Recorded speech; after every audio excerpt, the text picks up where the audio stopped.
Muy bien, oremos. Padre Celestial, muchas gracias por tu palabra. Gracias por las formas en las que la trajiste a los corazones y vidas de cada una de estas mujeres de la manera única en que lo hiciste. Gracias por esos siervos fieles que nos rodearon y que querían que escucháramos la Biblia, leyéramos la Biblia, la escucháramos predicar, y estamos agradecidos por eso, Señor. Así que eres perfecto en tu tiempo con eso. Y ahora, mientras nos volvemos y miramos las relaciones que nos rodean, Señor, oramos para que nos uses para hacer lo mismo en otras vidas, que tal vez nos ayudes a ser esa persona sensible e inspirada por el Espíritu que querría llevar una Biblia y la palabra de Dios a los oídos, la mente y el corazón de los que nos rodeen. Señor, para algunos de nosotros esos son nuestros hijos, para otros de nosotros es nuestro cónyuge, son nuestros padres, es un compañero de cuarto. Y entonces, Señor, solo oramos para que nos des valor. Y, Señor, nuestro deseo en este estudio que estamos haciendo es ser perceptibles en la forma en que nos acercamos a tu palabra y tengamos todas las herramientas correctas y las usemos de manera efectiva para que podamos hacer que tu significado salga del texto que estamos estudiando. Pero incluso antes de hacer eso, debemos ser el tipo de persona adecuada ante ti. Necesitamos ser el tipo correcto de creyente ante ti. Así que acércate a nosotros y ayúdanos a entender esto. Imprime en nuestros corazones nuevamente esta noche que necesitamos ser el tipo correcto de personas ante tu palabra, humildes, enseñables, sensibles a nuestro pecado, de corazón blando hacia ti, obedientes a ti. Y entonces el cómo hacerlo será tan fructífero a medida que estudiamos tu palabra. Así que contamos con esto y lo oramos en el nombre de Jesús. Amén. Muy bien, esta es la segunda parte sobre el corazón en nuestro estudio de la Biblia, mientras pensamos en cómo estudiarlo. Y lo que estoy tratando de hacer de nuevo es que estoy tratando de evitar que saltes por encima de tu propio corazón para llegar a solo dime cómo estudiar la Biblia, solo dime cómo. Veo a la gente enseñarlo y es muy interesante para mí y quiero saber cómo estudiarla. Y una de las cosas más fáciles de hacer es saltar por encima de tu propio corazón y solo querer llegar a los procedimientos. Y por eso estoy tratando de evitar eso, porque puedes tener todas las reglas correctas para interpretar la Biblia, pero si no eres enseñable, si eres arrogante o si no estás luchando contra tu pecado en tu propia vida, te verás obstaculizado por cualquier instrucción que tengas. Entonces lo que estamos haciendo aquí primero es priorizar o enfocarnos primero en ser el correcto tipo de persona y luego tener las reglas correctas para la interpretación.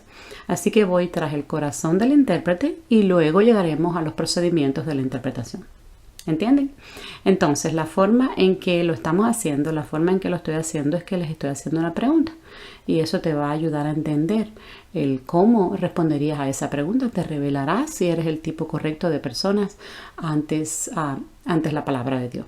Y entonces la pregunta que te hago pensar es esta. Si te levantas por la mañana, tomas tu taza de café, abres tu Biblia, te frotas los ojos, el sueño de los ojos y abres tu Biblia, necesitas tener una respuesta a esta pregunta y es esta. ¿Por qué estoy aquí? ¿Por qué estoy aquí? ¿Por qué está abierta tu Biblia? ¿Qué estoy haciendo aquí? Necesitas tener una respuesta a esa pregunta. Y entonces les propongo algunas respuestas que les ayudarán a discernir. ¿Soy el tipo correcto de persona al llegar a la palabra de Dios? Muy bien. Hay 4 respuestas que te voy a dar. Cubrimos el primero por completo, parte del segundo. Entonces, ¿por qué estoy aquí? Esta fue la primera respuesta de la última vez. Y por cierto, esto está en nuestro sitio web. El audio de eso está en el sitio web. Simplemente van a medios de comunicación y vaya al estudio de mujer y pueden hacer un clic y allí está y puede escucharlo. Así que revisaré un poco, pero obviamente no podemos cubrirlo todo. Así que aquí está la primera respuesta a esa pregunta. ¿Por qué estoy aquí? Y la respuesta es que yo estoy enfocada en Dios. Por eso estoy aquí. Y la forma en que me gusta decir es que estoy viniendo a la palabra de Dios porque quiero encontrarme con el Dios de la palabra. Recuerden, la Biblia ante todo es revelación. Y no me refiero al último libro de la Biblia. Eso también es revelación. Pero la Biblia es revelación. Revela un ser, una persona trinitaria. Y estas palabras en este momento son las más claras que podemos tener de Dios hasta que Jesús regrese. Así que recuerdas que te di una ilustración sobre un padre que resulta ser un soldado y necesita irse a la guerra y tiene hijas en casa. Y lo que hace es volcarse a cartas, ¿verdad? Escribir cartas porque quiere que sus hijas las tengan sus palabras, aunque no puedan tenerlo personalmente. Y entonces les escribe y les envía cartas. Y entonces en esas palabras no son su padre. La Biblia no es Dios, pero la Biblia revela a Dios. Y al igual que la carta no es el padre de las hijas, pero es lo mejor que las hijas, donde mejor las hijas pueden tener de su padre mientras él está fuera. Y esa es la forma en que debemos pensar en la palabra de Dios ante todo. Es fácil, desafortunadamente, saltarse eso y olvidarlo. Entonces, ¿por qué abrimos nuestras Biblias? Porque queremos lo mejor que podamos tener de nuestro Salvador, ahora mismo, hasta que Él regrese. Y Él está aquí en estas palabras, aquí mismo. Se ha revelado. Así que estamos enfocadas en Dios. En segundo lugar, ¿por qué tengo mi Biblia abierta la última vez que comenzamos esto, verdad? Porque me preocupa el pecado. Así que estoy enfocada en Dios, pero también estoy preocupada por mi pecado. Y estoy hablando acerca de mi pecado. Así que estoy llegando a la palabra de Dios porque necesito saber lo que me dice sobre mi pecado. ¿Cuál es la mayor amenaza contra tu comunión con Cristo? Es tu pecado.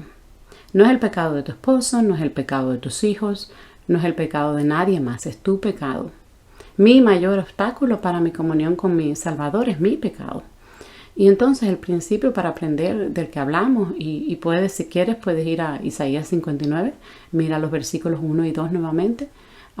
Eso es lo que dice Isaías sobre Israel y su relación con Yahweh.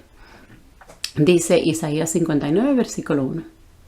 He aquí, la mano de Yahweh no se ha cortado, que no pueda salvar, ni su oído se ha endurecido para oír.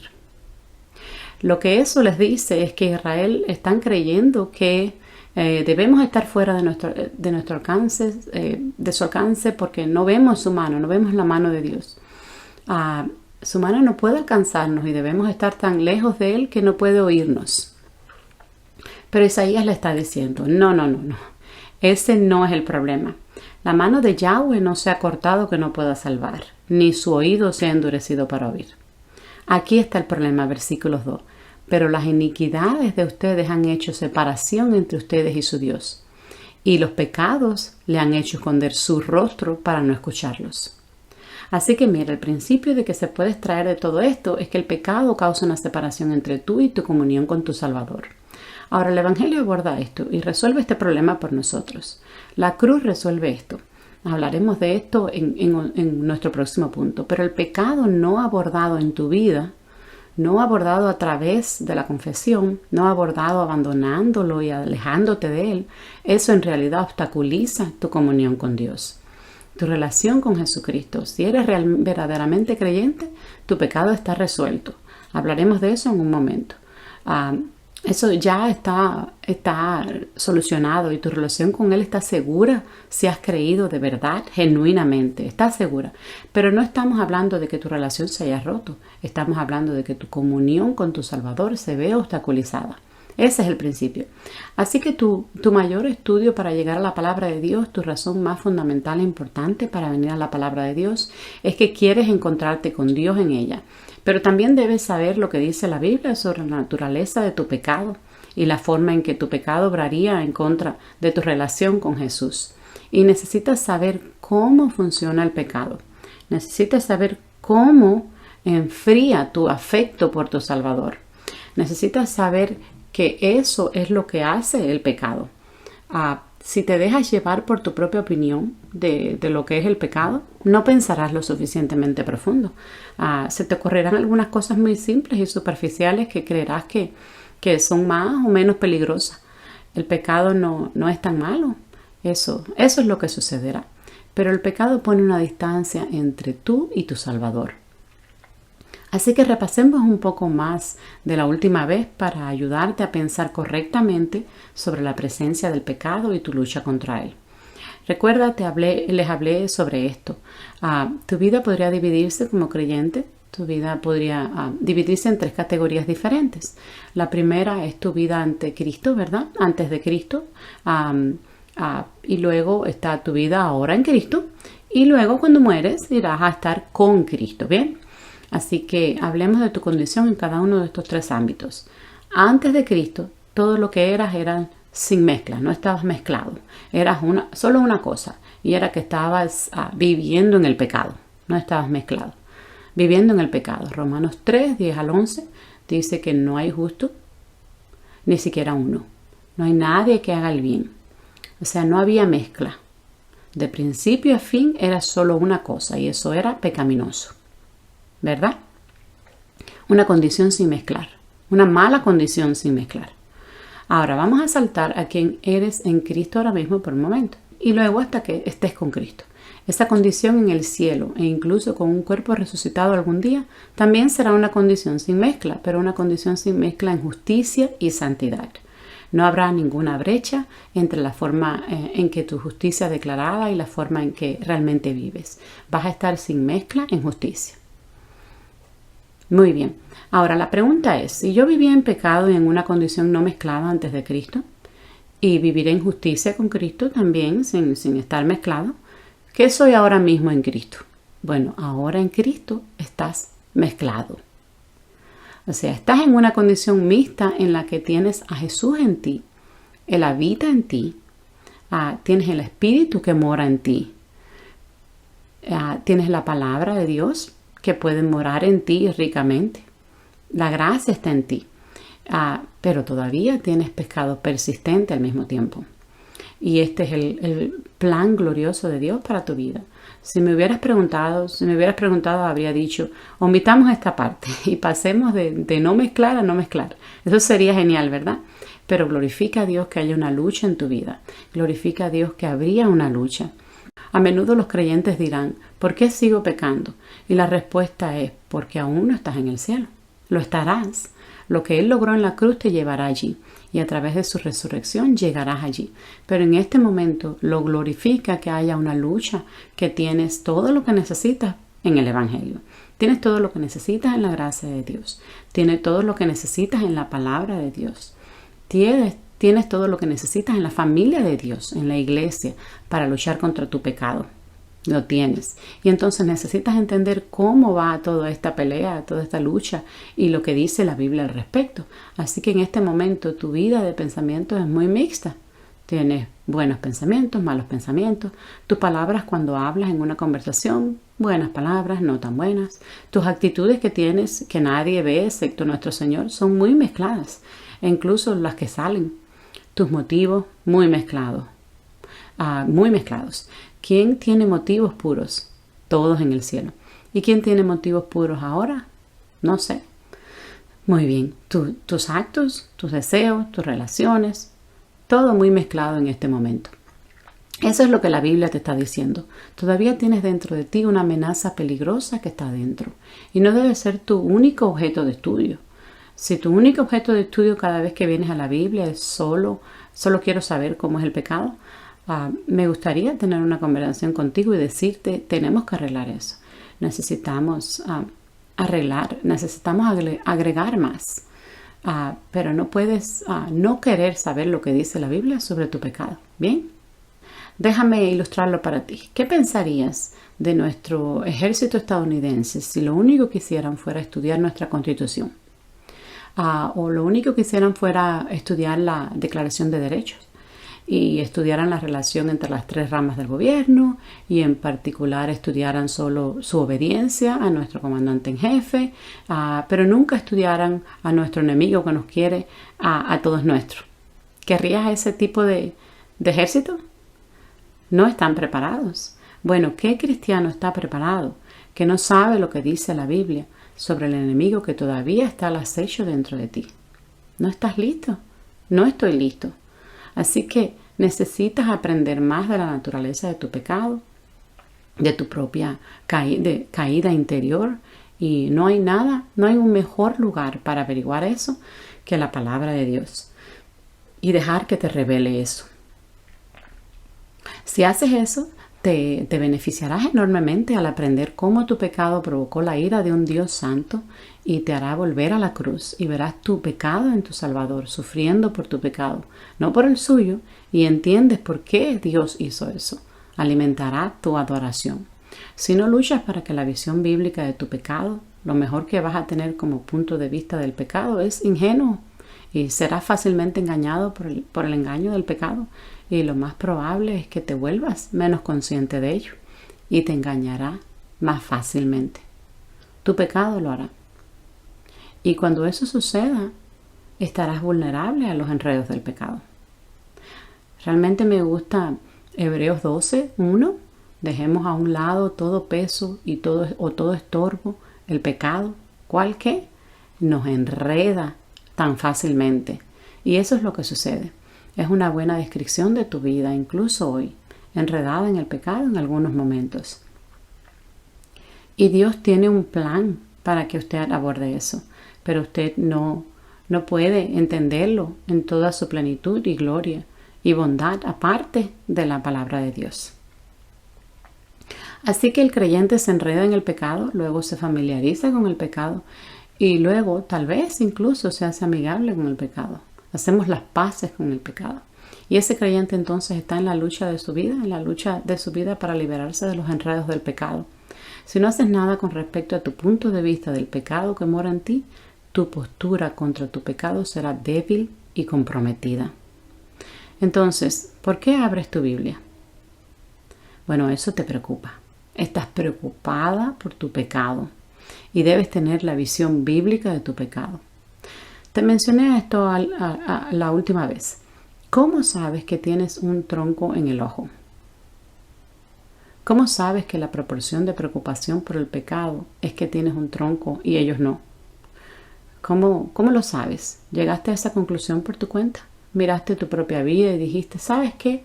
Creo que el problema soy yo. No, lo que hacemos es lo contrario, ¿no? Si me dejas a mi propio discernimiento, puedo decirte que es la culpa de Kim cada vez. Todas las veces la culpa de Kim, mi esposa, ¿verdad? Pero ¿cómo lo sabes? Porque Jesús tuvo que decírselo en su palabra. Así es como es. Entonces entiendes que necesitas la perspectiva de la Biblia sobre tu pecado para ayudarte, lo que nunca descubrirías por tu cuenta. Así que permítanme darles algunas cosas realmente dulces que son, esto no es todo. Todo es grandioso debido al Evangelio y llegaremos a eso. Así que este es nuestro tercer punto. Pero solo quiero darte un par de cosas en las que pensar con respecto a tu pecado. Vayamos a Colosenses capítulo 2, versículo 13. De acuerdo, algunas cosas importantes en las que pensar con respecto a lo que dice la Biblia sobre tu pecado. Hablemos de 3 partes de tu pecado. El castigo del pecado, hablemos del poder del pecado y luego hablemos de la presencia del pecado. Eso es lo que tu Biblia te va a revelar al respecto. Entonces, primero, cuando Cristo te salvó inmediatamente del castigo del pecado. El castigo del pecado. Mira Colosenses capítulo 2, versículo 13. Y cuando ustedes estaban muertos en sus delitos y en la circuncisión de su carne, Dios les dio vida juntamente con Cristo, habiéndonos perdonado contra los delitos, habiendo cancelado el documento de deuda que consistía en decretos contra nosotros y que nos era adverso, y lo que han quitado de en medio clavándolo en la cruz. Muy bien, entonces había un certificado de deuda, ¿verdad? Bueno, consistía en decretos. Hubo declaraciones, reglas, estatutos, decretos que en realidad estaban en mi contra, dice ahí. No estaban a mi favor. Estos eran decretos que estaban en mi contra en ese certificado de deuda. Y eso es lo que se canceló. ¿Cómo se canceló? Fue clavado en la cruz, fue quitado del camino. Tu castigo contra ti, creyente, fue quitado en la cruz. Así que esto es lo que la Biblia te dice sobre la pena del pecado. Fue quitado a través de la muerte de Jesús en la cruz. Esas son realmente buenas noticias. Necesitas saber que la Biblia dice eso. Y si no lo sabes, ¿qué pasa si crees que tienes que seguir haciendo algo para que el pecado desaparezca de los ojos de Jesús? Estás desanimado todo el tiempo porque no puedes hacerlo. Hablemos ahora del poder del pecado. Vea Romanos capítulo 6. Veamos Romanos capítulo 6, versículos 17. Hablemos del poder del pecado ahora. Cuando Cristo te salvó, creyente, no solo te salvó del castigo del pecado, sino que te salvó del poder del pecado en tu vida. Romanos capítulo 6, versículo 17. Pablo dice: pero gracias a Dios que, aunque ustedes eran esclavos del pecado, se hicieron... No, espera un momento. Esa condición era que estabas dominado por el pecado. Esa condición en la que te señalé, ¿verdad? Era solo una cosa, no mezclada. No eras una especie de esclavo del pecado y una especie de esclavo de Dios. Solo eras un esclavo de tu pecado, ¿verdad? Entonces ustedes eran esclavos del pecado. Pero aunque eran esclavas del pecado, obedecieron de corazón a este modelo de enseñanza al que fueron entregadas. Y creo que eso es solo una enseñanza del Nuevo Testamento en el Evangelio. Y lo que Pablo enseñó a las iglesias. Miren el versículo 18. Y habiendo sido liberados del pecado, ustedes se convirtieron ¿en qué? Así que esperen un momento. No dice ustedes eran esclavos del pecado y se hicieron libres. Ahí lo que dice es que no es una libertad. Es una libertad del pecado, pero para la esclavitud a la justicia. Eso es lo que somos ahora. Miren el versículo 19. Solo hablo en términos humanos debido a la debilidad de tu carne. Eso es Pablo diciendo: necesito ilustrar esto para ti porque no estás muy avanzado. Así que como presentaste tus miembros como esclavos a la impureza y de la iniquidad, y todo lo que hiciste es conducir a más iniquidad. Así que presenta ahora tus miembros como esclavos de la justicia. Eso solo significa que tus ojos, tu mente, los miembros de tu cuerpo, simplemente presentados todos como esclavos de la justicia. Y el resultado será que crecerás en santidad de vida. Así que cuando Cristo te salvó del castigo del pecado y también te salvó del poder del pecado. Ahora hablemos de la presencia del pecado. Vea 1 Corintios capítulo 15. 1 Corintios capítulo 15. Cristo te ha salvado de una cosa más, excepto de que aún no lo has experimentado. Está tan bien como hecho, ya está hecho, pero aún no lo has experimentado. Y eso es ser salvado de la presencia del pecado. Eso llegará algún día. Veámoslos. Vamos al versículo 50. Ahora bien, 50. Ahora bien, hermanos, digo esto, que la carne y la sangre no pueden heredar el reino de Dios. Así que tu carne y tu sangre, este cuerpo en el que estás, no es adecuado para el reino de Dios que viene. No es adecuado, no puede heredarlo. No se corresponde con eso. Tampoco lo corruptible hereda lo incorruptible. Bien, entonces este cuerpo en el que estás ahora mismo está corrompido por el pecado. Y este cuerpo corruptible no es adecuado para ese tiempo en el que solo habrá incorruptibilidad en ti. ¿De acuerdo? Ahora ve el versículo 53. Este cuerpo corruptible debe vestirse de lo incorruptible. Y este es Pablo hablando de la resurrección en el rapto para aquellos que aún estén vivos. Este mortal debe vestirse de inmortalidad. Pero cuando este corruptible se viste de incorruptibilidad y lo mortal se viste de inmortalidad, es cuando viene la palabra que está escrita: la muerte es devorada en victoria. O muerte, ¿dónde está tu victoria? O muerte, ¿dónde está tu aguijón? Ahora bien, el aguijón de la muerte es el pecado. El poder del pecado es la ley. Pero gracias a Dios que nos da la victoria por medio de nuestro Señor Jesucristo. ¿Cuál es la victoria? Finalmente serás liberado de la presencia del pecado. Así que esto es lo que tu Biblia te dice sobre el pecado. Es una capa de lo que te dice, ¿verdad? Eres salvo del castigo del pecado, creyente. Eres salvo del poder del pecado. Eso está hecho, ¿de acuerdo? Pero también lo que estás haciendo al entregar los miembros de tu cuerpo a la justicia, eso es otro tema, ¿verdad? Ahora estás libre de eso como esclavo de la justicia. Pero lo único que no eres aún es que no estás salvo de la presencia del pecado porque estás mezclado. Le da gloria a Dios en este momento dejarte luchar, estar en una lucha. Y eso es todo lo que podemos hacer, ¿verdad? Podemos dar gloria a Jesucristo a través de nuestra lucha contra el pecado. Eso es lo que podemos hacer. Y ¿sabes qué mejor que eso? Es mejor de lo que eras antes. Y saber qué es lo que vas a hacer en el futuro. Eso es mucho mejor de lo que eras antes, ¿verdad? Muy bien, cuando llegamos a la palabra de Dios queremos venir a ella para que nos permita decirnos la verdad sobre este tipo de cosas, sobre nuestros pecados. Deberíamos estar hambrientas también de saber eso. Tengo que saber lo que dice lo que la Biblia dice, piensa de mi pecado, ¿verdad? Que todavía está el acecho dentro de mí. Permítame darle algunos ejemplos de lo que la palabra de Dios también puede revelarte a otro nivel de tu naturaleza. Vamos al Salmo 51. Seguro están muy familiarizados con el Salmo 51, la confesión de David después de ser sorprendido en adulterio con Betsabé y todo el plan fue descubierto. Quiero mostrarte 3 palabras hebreas para pecado que te ayudarán a entender tu pecado, ¿de acuerdo? No necesitas saber hebreo para entenderlo, no te voy a decir cómo pronunciarlas porque ni siquiera sé cómo pronunciarlas, pero mira el Salmo 51, versículo 1. Ten piedad de mí, oh Dios, según tu misericordia, según la abundancia de tu compasión. Borra de mí, aquí está la primera palabra, transgresiones, ¿verdad? Versículo 2, lávame completamente de mí, aquí está la segunda palabra, iniquidad, y límpiame de mí, pecado.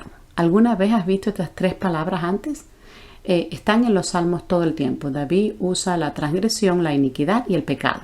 Muy bien, déjame ayudarte a entender cómo cada una de estas palabras funciona. No son solo sinónimas, donde significan lo mismo. Son diferentes, tienen diferentes matices. Aquí está la primera, transgresión.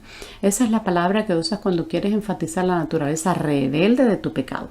Aquí dice, piensa en la rebelión. Entonces, cuando quieras pensar y aprender de tu pecado que tiene una naturaleza rebelde, como escritor o orador hebreo, habrías usado la palabra transgresión. Muy bien. Así que vienes a la palabra de Dios para que pueda decirte la verdad de lo rebelde que aún sigue siendo. ¿Entiendes? Tienes transgresiones. Es la idea de invadir, es la idea de que el pecado nunca permanecerá dentro de las líneas. Siempre buscará la cerca y querrá pasar por encima de ella. Así es tu pecado. ¿Alguna vez has visto esto? Niño, no toques eso. ¿Y qué hace? Te miran y hablan y tocan. Y dices, esa es la palabra hebrea para transgresión y enfatiza tu rebeldía. Eso es lo que es. Puedes decir eso. ¿Bien? Ahora, la segunda palabra es iniquidad. Versículo 2. Lávame bien de mi iniquidad. Esa es la palabra que usas cuando quieres enfatizar la naturaleza retorcida de tu pecado. La naturaleza pervertida y retorcida del mismo. Y no tiene que ser como una especie de perversión sexual, ¿verdad? Sino solo una tergiversación de algo bueno. El pecado siempre torcerá el buen pensamiento que tienes. Siempre torcerá lo bueno que quieres decir. Siempre torcerá la actitud que estás tratando de presentar o tus motivos. Bien, entonces vienes a la palabra de Dios para que la palabra de Dios pueda decirte la verdad acerca de cuán torcido sigue siendo tu pecado interior. Bien.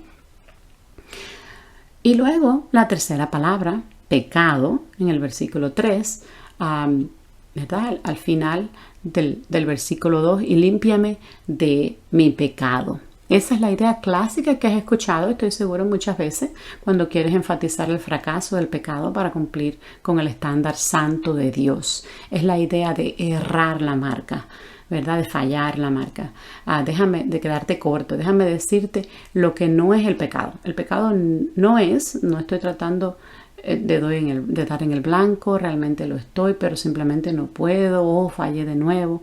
Eso no es perder la marca, ¿verdad? No. Quedarse corto. Eso no es lo que significa esta palabra. Fallar la marca, la diana, está justo ahí y disparamos en otra dirección, ¿verdad? No quiero, no me interesa, voy a dispararle a otra cosa. ¿Bien? Así de rebelde y apagado y fallado y fallando es tu pecado. Vienes a la palabra de Dios para que pueda decirte la verdad sobre la naturaleza fallida de tu pecado. Y la Biblia es lo único que te lo va a decir. No te lo puedes decir a ti mismo, no lo recordarás, te convencerás a ti misma de que no lo hagas. Déjame darte una característica más. Vamos a Santiago capítulo 1. No puedo esperar el domingo de Grace Life cuando vamos a terminar con Santiago, pero vamos al capítulo 1 de Santiago. Miren el versículo 26. Aquí dice, así que el pecado es rebelde, el pecado está torcido, ¿verdad? El pecado está fallando todo el tiempo. Pero ¿cómo lo dice Santiago en el versículo 20? La ira del hombre no alcanza la justicia de Dios. El pecado falla. lo que sea que pienses del pecado sobre ti, siempre se quedará corto, ¿verdad? Siempre fallará. Mira el versículo 26. Si alguien piensa que es religioso sin frenar su lengua, no voy a controlarme, solo voy a dejar en mi lengua revela lo que hay en mi corazón. Así que voy a dejar volar mi pecado. ¿Qué dice? Engaña su propio corazón.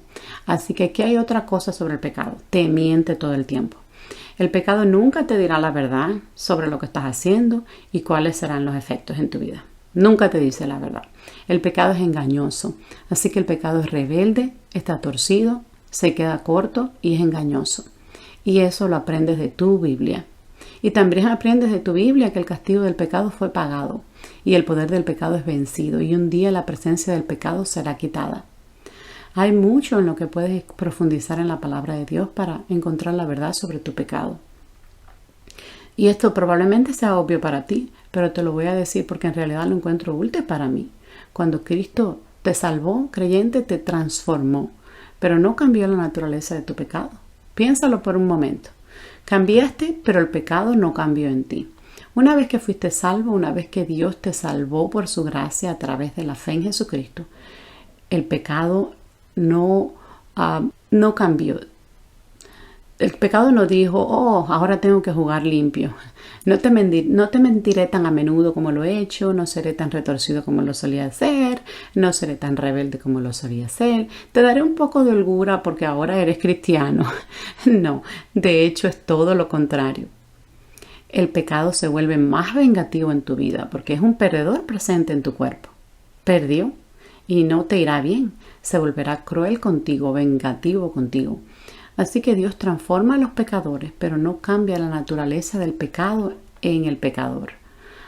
Sigue siendo lo mismo. ¿Entiendes eso? En última instancia no puede ganar. Así que si puede hacerte caminar cojeando por el resto de tu vida, lo hará. ¿Qué le sucedió a David cuando se preocupó por su pecado? Puedes escribir esto, te lo leeré. Vamos al Salmo 32. ¿Qué sucedió cuando no abordó el pecado en su vida? Como creyente, el Salmo 32, cuando guardé silencio sobre tu pecado, ¿qué sucedió? Como un creyente, ¿qué sucedió? Cuando guardé silencio sobre mi pecado, mis huesos se consumieron a través de mis gemidos durante todo el día. Ese es el Salmo 32, 3 y 4. Porque día y noche, Dios, tu mano estaba pesada sobre mí. Mi vitalidad se agotó como el calor del verano. Así es lo que sucede cuando no abordas el pecado en tu vida. El pecado te hará sentirlo y tu Padre te hará sentirlo. Él pondrá su mano sobre ti y se volverá pesado y se volverá incómodo. Así que, ¿estás preocupada por el pecado? ¿Qué pasaría si aprendieras toda la hermenéutica correcta y todas las reglas correctas, pero no te preocuparas por tu pecado? ¿Importaría? Escucha esto. Si decimos que no tenemos pecado, nos engañamos a nosotros mismos y la verdad no está en nosotros. Si confesamos nuestros pecados, ¿el qué? ¿Él es qué? Es fiel y justo ¿para qué? Para perdonarnos nuestros pecados. Pero eso no es todo. Y limpiarnos de toda maldad. Si decimos que no hemos hecho pecado, lo convertimos en mentiroso. Y su palabra no es suya. Eso no quiere decir si niegas ser un pecador. Eso está diciendo que en situaciones particulares de tu vida dices yo no pequé y sí lo hiciste. Tú pecas todo el tiempo. Yo también. Soy una criatura mixta. ¿Cómo me separo de eso? Así que tenemos que ser sensibles a nuestro pecado. ¿Te preocupa el pecado? Si es así, ¿sabes lo que haces? Te arrastras fuera de la cama y obtienes tu cuerpo cansado ante la palabra de Dios y dices, Dios, por favor, muéstrame mi pecado. Muéstrame cómo es que puedo abordarlo. Entonces, necesito estar enfocada en Dios. Cuando llegó la palabra de Dios, necesito estar enfocada en el pecado, preocupada por mi pecado. Ahora vayamos al tercer punto. ¿Por qué he venido ante la palabra de Dios? Porque estoy consumida por el Evangelio. Ya hemos estado hablando un poco sobre esto, ¿verdad? Hay mucha superposición en estos Estoy consumida por el pecado y es por eso que estoy aquí abriendo mi Biblia. ¿Es Dios en quien estás enfocado? En la Biblia proporcionó el remedio para el pecado que te preocupa. Número 2 es el Evangelio. Número 3, el remedio son las buenas nuevas de Jesucristo, crucificado por el perdón de los pecados. Arrepentíos y creed. Esta es una de las razones más importantes por la que un creyente de corazón tierno no puede esperar para llegar a su Biblia.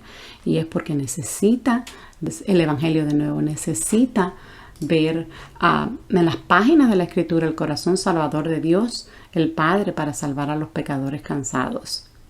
Necesitas que eso se refuerce en tu vida todos los días.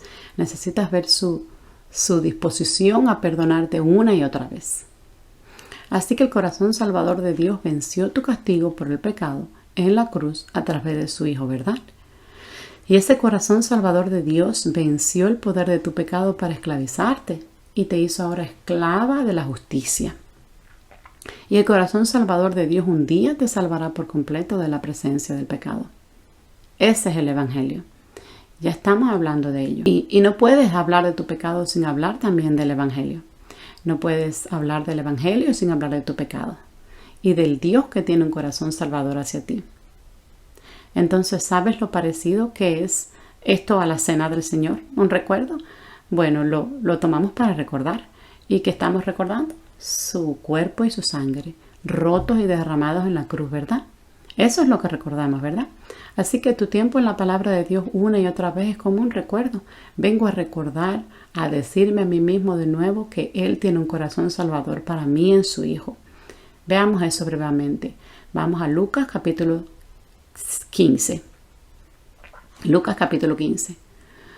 Un día Jesús contó 3 parábolas a la vez. Son parábolas grandiosas. Mostraron el corazón salvador de Dios. Cuando tu corazón se entrega al pecado, cuando este tipo de corazón que se entrega al pecado ve que Dios es misericordioso con los pecadores, el corazón duro en el pecado se queja de que eso esté sucediendo, ¿verdad? Miren el capítulo 15, versículo 1. Ahora, todos los recaudadores de impuestos y los pecadores se acercaban a Jesús para escucharlo. Y todos los fariseos, como los escribas, murmuraban cuando veían que este recibe a los pecadores y come con ellos. Ya ven que hay duros de corazón, ¿verdad? No me interesa mi pecado, y cuando veo el corazón salvador del Cristo, me molesta. Así que le dijo 3 parábolas. ¿Recuerdas cómo eran estas parábolas? La primera es el versículo 4. Si tiene 100 ovejas y ha perdido una de ellas, no deja las 99 en el prado abierto.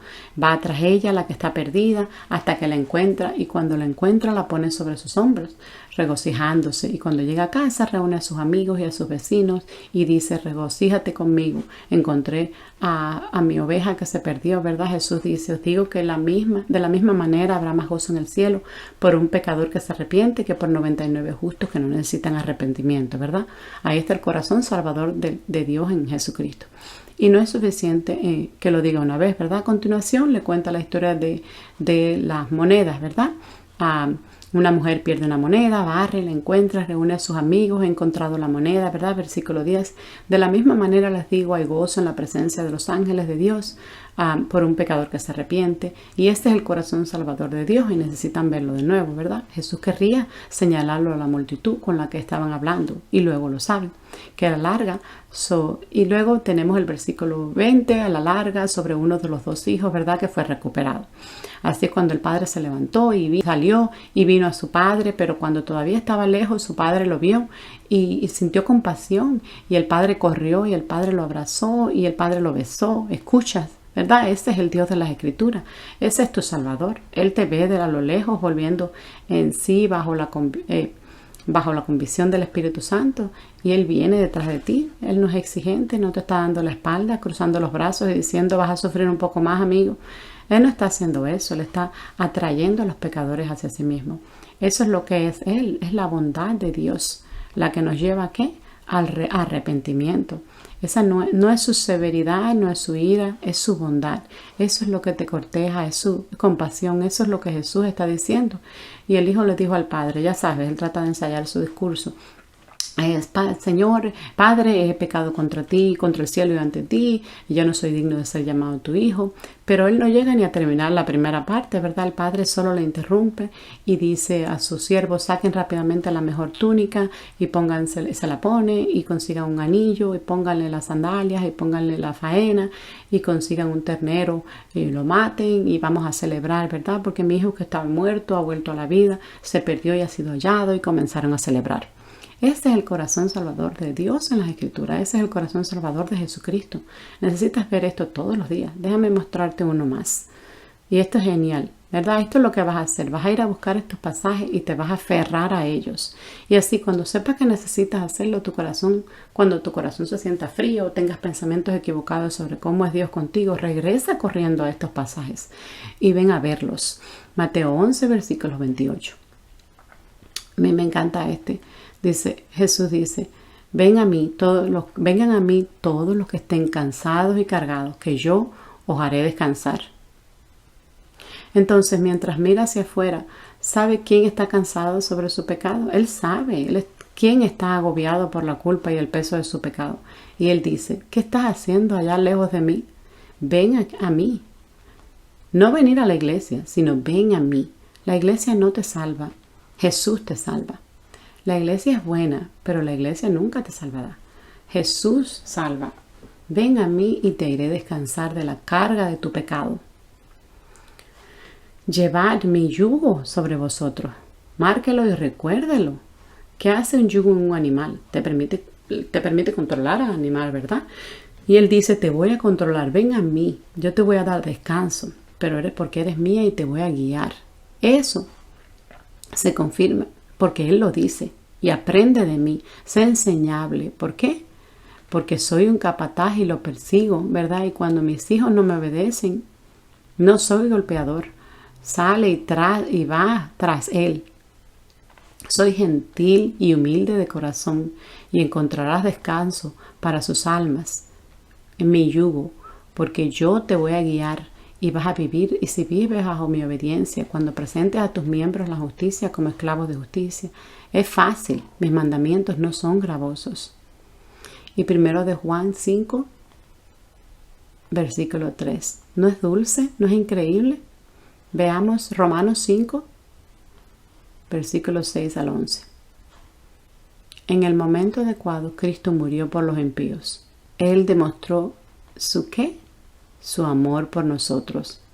Siendo aún pecadores, Cristo murió por nosotros. Somos salvos, estamos reconciliados, somos justificados por su sangre. Abre tu Biblia para que puedas consumir este evangelio nuevamente. Me encanta Gálatas 2. Volvamos allí. Este es uno de los primeros versículos que memoricé. Era uno de mis favoritos. Gálatas 2, 20. Este es Pablo. Esto es muy personal para Pablo. Él no dice en el Gálatas 2:20: ustedes todos han sido crucificados con Cristo. Ciertamente, como creyentes todos lo hemos sido. Pero Pablo está pensando en su propia vida. Yo he sido crucificado con Cristo. Y ya no soy quien vive, no soy yo quien vive, sino Cristo vive en mí. Y la vida que ahora vivo en la carne, vivo por la fe en el Hijo de Dios. Y eso es lo que quiero que vean. ¿Quién es este Cristo? Quien me amó y se entregó por mí. ¿Dónde estaba? Eso era en la cruz. Me amó y se entregó por mí. Necesitan ver eso todos los días. Necesitas ver esto todos los días.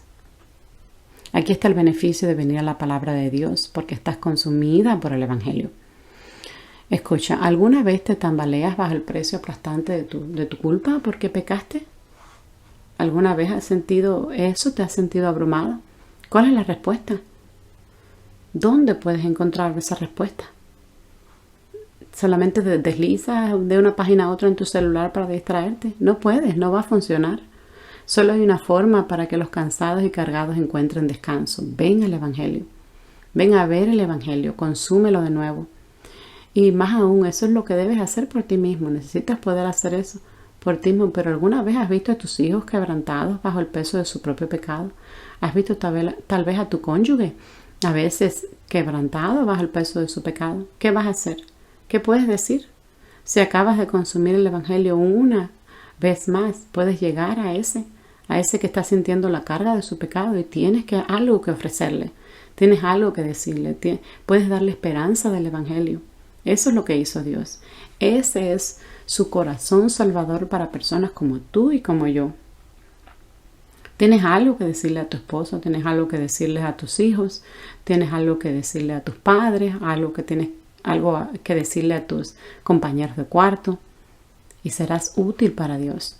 Así que imagina aprender todas las reglas importantes para interpretar la Biblia. Imagina llegar a ser realmente competente en todas estas reglas, llevarlas a cabo de la manera correcta, pero no ser consumido por el corazón salvador de Dios en la Biblia.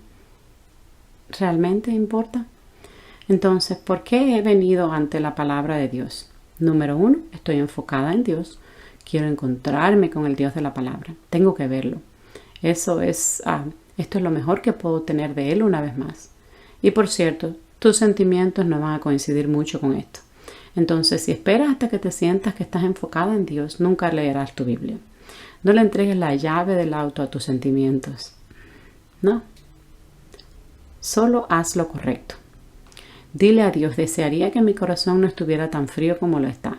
Desearía que mis emociones no fueran tan distantes como lo son. Pero aquí estoy, Padre. Ayúdame. Quiero verte en las palabras de la Escritura. No voy a esperar hasta que me apetezca. Voy a venir y voy a confiar en ti para cambiar mis sentimientos. ¿De acuerdo? Y luego, en segundo lugar, vengo porque estoy preocupada por mi pecado.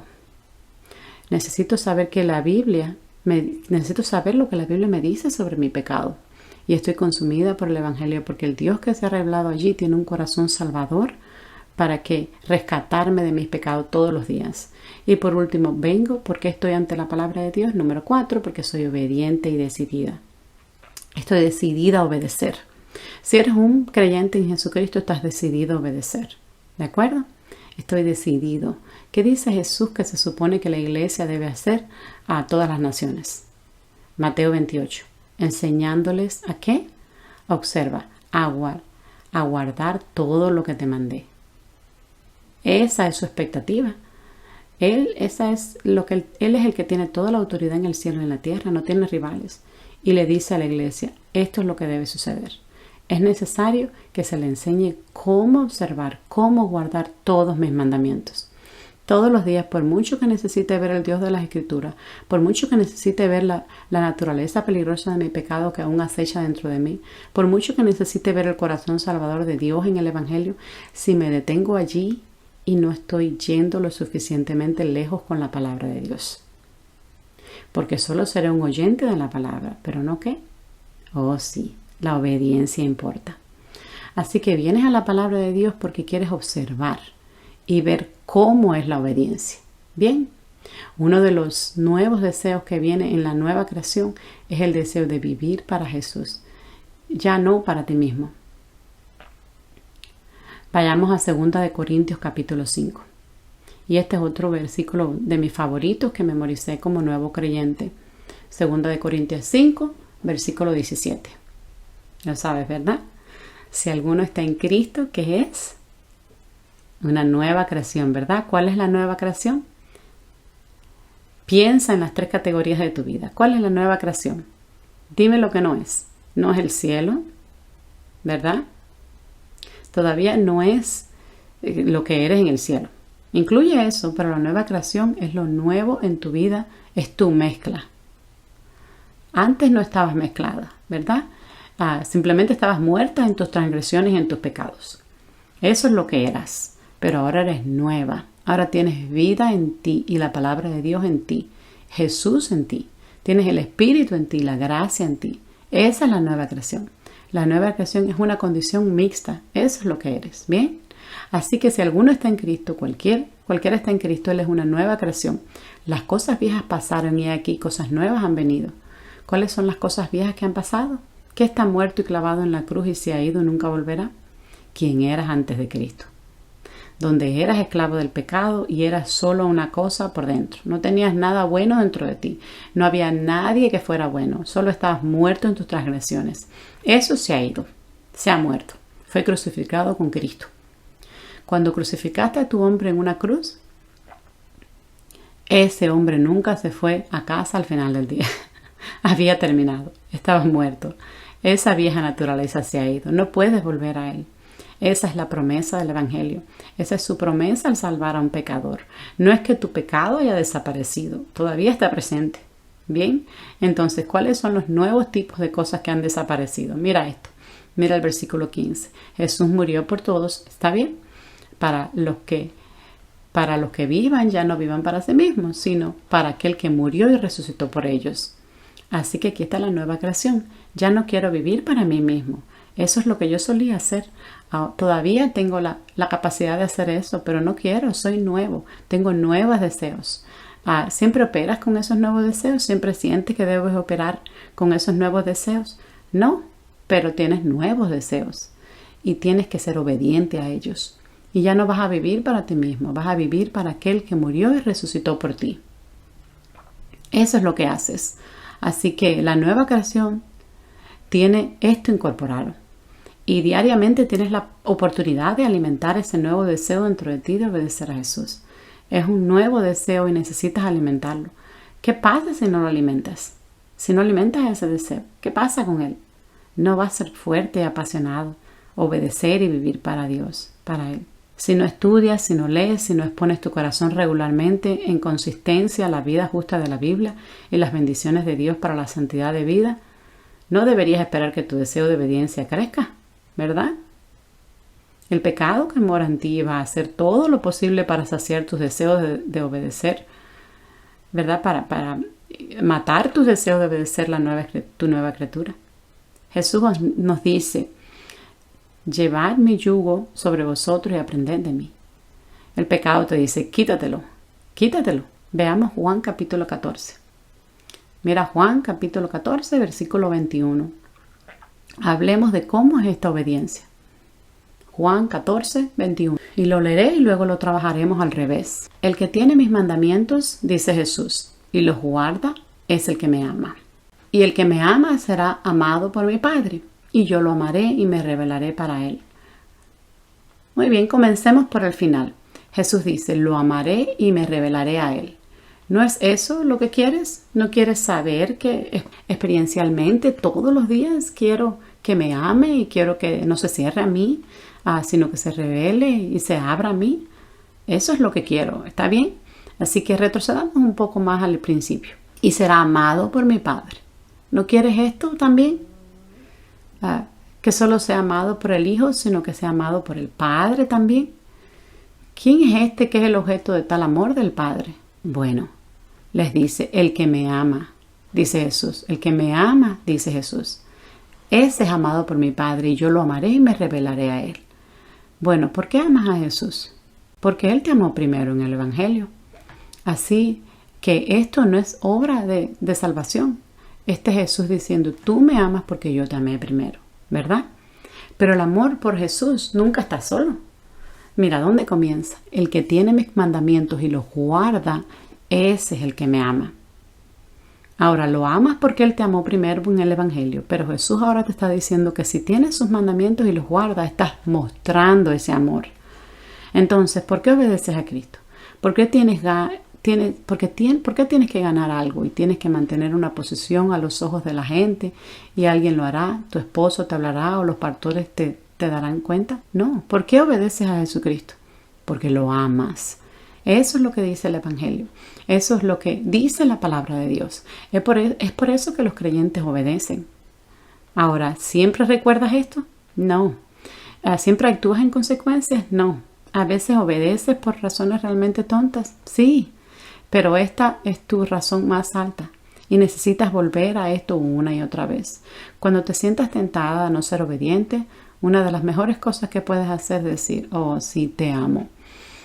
Y quiero que me ames y que tu Padre me ame, y sé que lo hacen en el Evangelio y no se trata de ganarse tu amor, pero experiencialmente quiero que esta relación de amor que tenemos entre nosotros florezca y crezca y se expanda exponencialmente.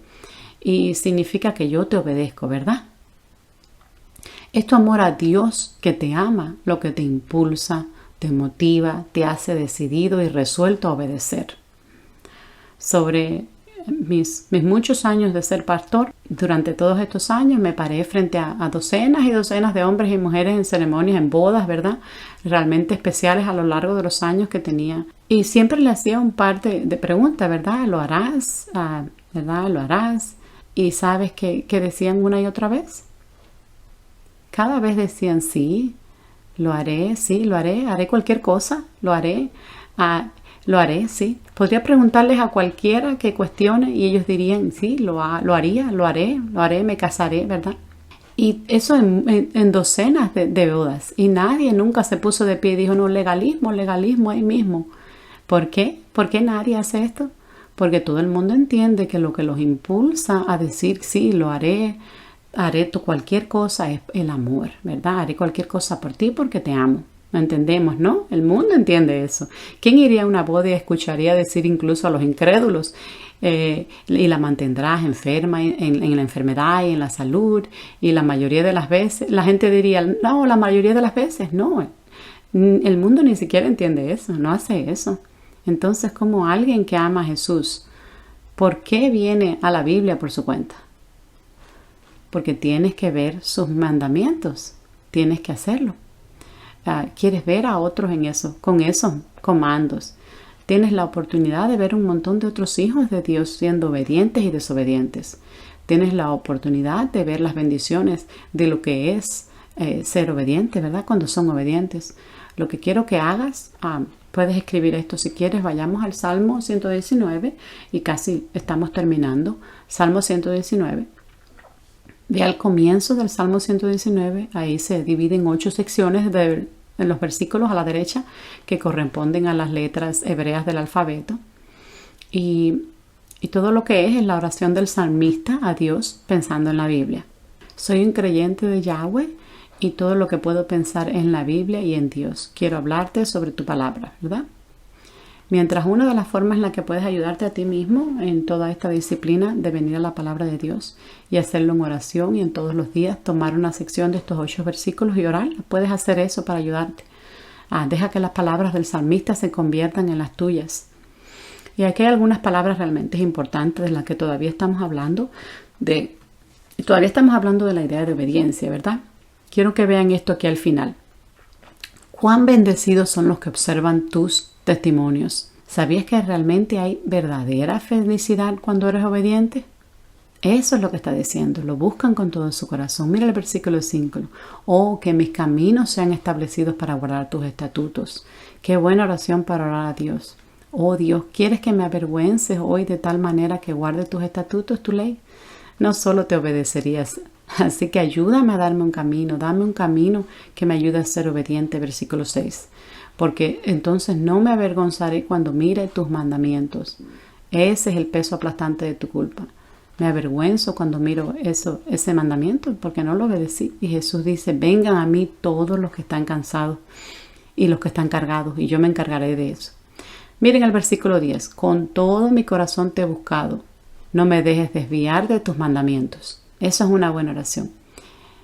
Quien es decidido a obedecer, venir a Dios y decirle, con todo mi corazón estoy aquí para verte y no me dejes desviarme de tus mandamientos. Y en el versículo 17, trata con generosidad a tus siervos para que yo viva y cumpla tu palabra. Eso es como decir, haz mi camino de tal manera que obedezca. Trátame generosamente. Sé demasiado generoso conmigo para que te obedezca. Simplemente necesito tanta ayuda, Dios. Necesito ayuda. Miren el versículo 88. Revívame según tu misericordia. Me siento muerto. Revíveme. Siento que la vida que está fuera de mí. No tengo ningún deseo de hacer nada con respecto a esta relación contigo. ¿Alguna vez te has sentido así? Revíveme. Ahora mira el versículo 129. Tus testimonios son maravillosos. ¿Alguna vez le has dicho a Dios eso en oración? Dios, tus mandamientos, tus testimonios, tus estatutos, tu palabra es maravillosa. Por lo tanto, mi alma la observa. Quiero cumplirla. Eso es lo que le estás tratando de cultivar en tu corazón al venir a la palabra de Dios.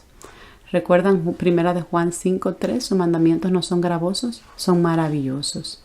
Cuando piensas correctamente son maravillosos. Cuando eres engañado por el pecado son una carga, ¿verdad?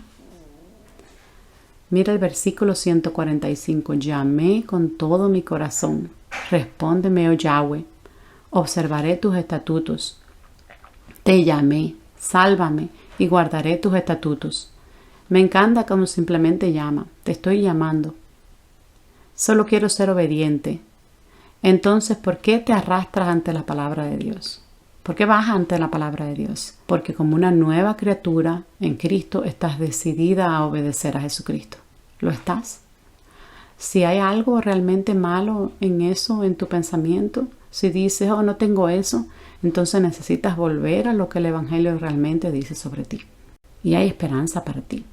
Si Dios te está abriendo los ojos y dices, esa no soy yo, no tengo deseos de ser obediente a Él, es hora de volver a la palabra de Dios y dejar que te diga la verdad sobre tu verdadera condición, tal vez. Y hay tanta esperanza si vienes a la palabra de Dios y pones tu vida bajo ella y dejas que hable sobre ti, que te hable sobre ti. No inviertas eso y digas, seré yo quien determine qué versículos hablan a mi vida. No puedes hacer eso. Humíllate y ponte bajo la palabra de Dios. Él te levantará en el momento adecuado. En la salvación lo hará. Él se opone a los orgullosos. Así que déjame revisar los 4 de esta manera contigo y terminaremos. Los 4 puntos. ¿Estás enfocada en Dios? ¿Eres una mujer centrada, enfocada en Dios? Y si lo estás, entonces verás la palabra de Dios correctamente vendrás a la palabra de Dios para encontrarte con el Dios de la palabra. ¿Te preocupa tu pecado? Como mujer de Dios, ¿te preocupa tu pecado? No el pecado de tu esposo, tu pecado, no el pecado de tu hijo, sino tu pecado. Bueno, si es así, entonces te acercarás a la palabra de Dios porque necesitas dejar que te hable de ella en ti. ¿Qué pasa con esto? ¿Te preocupa el Evangelio? ¿Eres una mujer a la que le interesa el Evangelio? Si es así, adivina qué harás. Me encantaría venir a la palabra de Dios para encontrar de nuevo el Evangelio y verlo. ¿Estás decidida a obedecer? Los creyentes que están decididos a obedecer son los que tienen sus Biblias abiertas todo el tiempo. Entonces, antes de hablar de cómo interpretar las Escrituras, cómo lidiar con el corazón, hay que lidiar con el corazón de quien quiere interpretar las Escrituras. Eso tiene sentido para ti ahora, ¿verdad? Sí. ¿Qué pasa si tienes una buena hermenéutica? ¿Qué pasa si tienes todas las reglas correctas y no estás enfocado en Dios? No estás consumida por el pecado, no quieres saber del Evangelio, no estás enfocada en el Evangelio, no estás preocupada por tu pecado, consumida por el Evangelio y determinada a la obediencia. Si no tienes esta cosa, ¿qué tienes que ofrecerle a la gente? O a tus hijos, o a tu esposo, o a tu compañero de cuarto, o a tus padres. ¿O qué tienes que ofrecerle a la iglesia? ¿Qué fruto vendrá de tu vida? Y pueden entrar en la vida del otro y pueden tener un impacto increíble en la vida de otro si eres este tipo de persona. Muy bien, oremos. Padre Celestial, muchas gracias por tu palabra y lo que revela sobre ti y lo que revela sobre la naturaleza de nuestro pecado y lo que revela sobre tu corazón salvador y lo que revela sobre ser una nueva criatura en Cristo que tiene el deseo de obedecerte. Y eso revela aún más y más. Revela qué maravillosas bendiciones para nosotros. Y Padre, oro por estas damas para que bendigas su búsqueda de ti en la palabra esta semana y que sean un estímulo para los demás. Y cuando se escuchan decir, esa no es una realidad en mi vida y no va bien, oro para que se unan y se cuiden mutuamente y se levanten y sondeen de manera suave y útil para llegar al fondo, para que la relación contigo y la comunión contigo, ¿verdad? Debamos decir que sea todo lo que debe de ser. Entonces, Señor, por favor, ayúdanos a amarnos bien unos a nosotros en este sentido. Te amamos y oramos en el nombre de Cristo Jesús. Amén.